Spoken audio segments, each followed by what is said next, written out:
Judge's Corner is brought to you by CoolStuffInc.com, the best online retailer for Magic the Gathering singles and sealed product, and GatheringMagic.com, your place to explore the game. Now it's time for Judge's Corner. Hey everyone, thanks for watching another episode of Judge's Corner. Today we're going to be talking about colorless mana and how it differs from generic costs. Colorless mana is mana devoid of color produced by cards. Cards like Boreal Druid or Ghost Quarter produce colorless mana when activated. There's also cards like Kozilek's Translator or Unknown Shores. As you can see, the symbols used to represent colorless mana between the two examples is different. Because in Oath of the Gatewatch, colorless mana was given its own unique symbol, just like the original 5. Older cards have since been updated to now tap for the new colorless mana symbol, even though nothing about them has really changed. Ancient Tomb has and always will tap for 2 colorless mana. The new symbol also made it possible to add colorless mana costs on the spells and abilities, while distinguishing the difference between colorless mana and generic costs. What is generic mana? Well, first off, there is no such thing as generic mana, but rather generic costs. Generic costs are any mana cost represented on a spell or an ability with a gray circle around the specified number. This could be the cost to cast the spell or pay for an ability. The mana you pay is the number of any kind of mana you have to spend to pay for the cost. It does not have to be just colorless mana, as the requirement is not specifically the new colorless mana symbol. For example, you have to spend 1 colorless mana, which is any mana that is not colored, and 3 mana of any color, including colorless, to cast Thought-Knot Seer. Some of you might be wondering, why the change?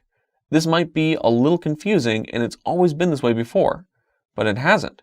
In fact, for a long time, cards that added colorless mana to your mana pool specified it was colorless mana with the phrase, add a number of colorless mana to your mana pool. In Odyssey, Nantuko Elder was the first card ever produced using the well-known generic mana symbol to represent colorless mana produced by a card. We didn't see another card that produced colorless mana and used the generic mana symbol until Onslaught a year later.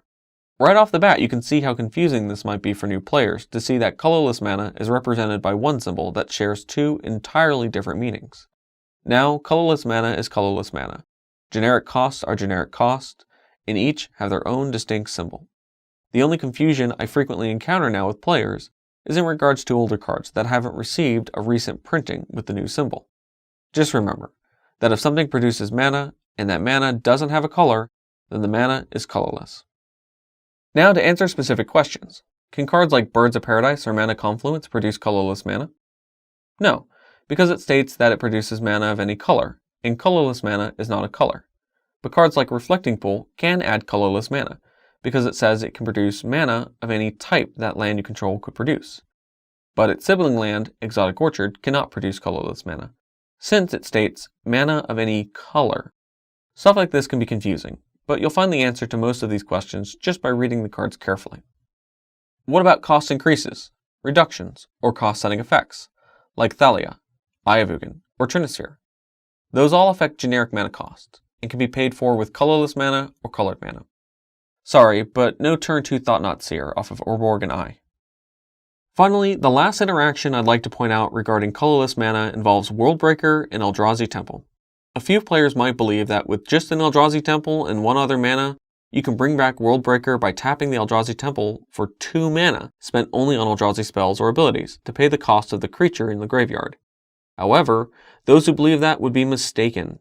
Thanks to Charlotte Sable, with the Ask a Magic Judge Tumblr account, it was made clear why this interaction is a nombo. There's a corner case rules entry in the comprehensive rules that states, if a spell or ability uses a description of an object that includes a card type or subtype, but doesn't include the word card, spell, source, or scheme, it means a permanent of that card type or subtype on the battlefield. And while Worldbreaker might be an Eldrazi card with an Eldrazi ability, it's not an Eldrazi permanent in the graveyard. In the grave, it's just a card, and that temple cannot lend a helping hand, leaving you needing 1 extra mana to break worlds again.